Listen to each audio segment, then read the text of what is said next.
It's the middle of October on Astarte farm, and while it may seem like the season is winding down, there is still a tremendous amount of work to be done. Harvesting all of the cool weather crops takes up a big portion of each week, with carrots, radishes, beets, and lots of fresh greens leading the way. This is the time of year when we have to take hard looks at the condition of every production bed and make decisions on how to best prepare them for the next season. Protection of the high tunnels allows us to keep heat-loving crops in there for another week or so, but we need to balance their declining productivity with our desire to keep living roots in the soil. It's another big job on a long list of necessary tasks to clean out the plants and furl up the trellis netting.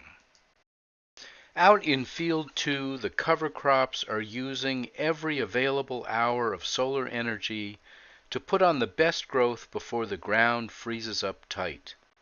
The eggplant's declining productivity has signaled the end of that crop, and we get to finally see how the undersown clover has fared beneath the dense canopy of their leaves.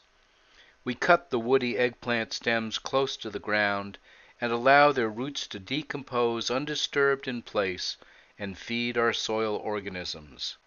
The stems, leaves, and substandard fruit all get moved to the compost pile, where they are ground up by the flail mower to hasten their transition into soil food.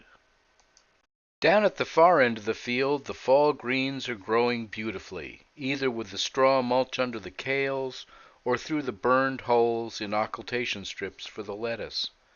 Moving back up the field, we come to the annual rye and mixed clover cover crop that has been one of this season's attempts at weed remediation in a problem area on the farm.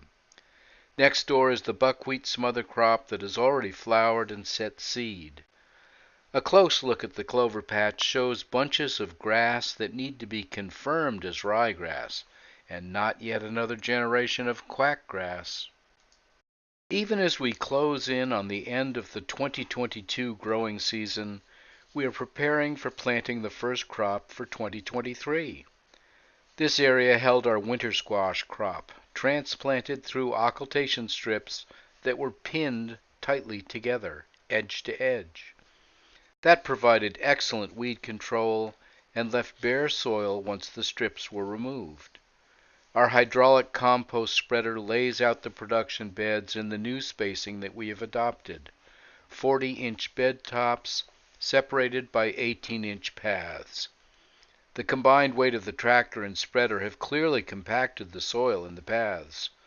Our recent fall rains have compounded that issue and can be seen in the slick surface on the pathways.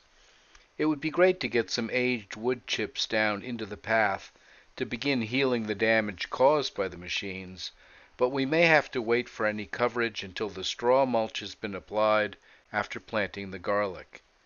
Heavy rains will cause ponding to form in these compacted paths, and any standing water encourages anaerobic conditions that can harbor unhealthy soil organisms. In contrast, this year's old tomato patch shows the leaf-mulched paths and the straw-mulched beds with soil that is well protected from the weather and is actively fostering continued soil biological activity.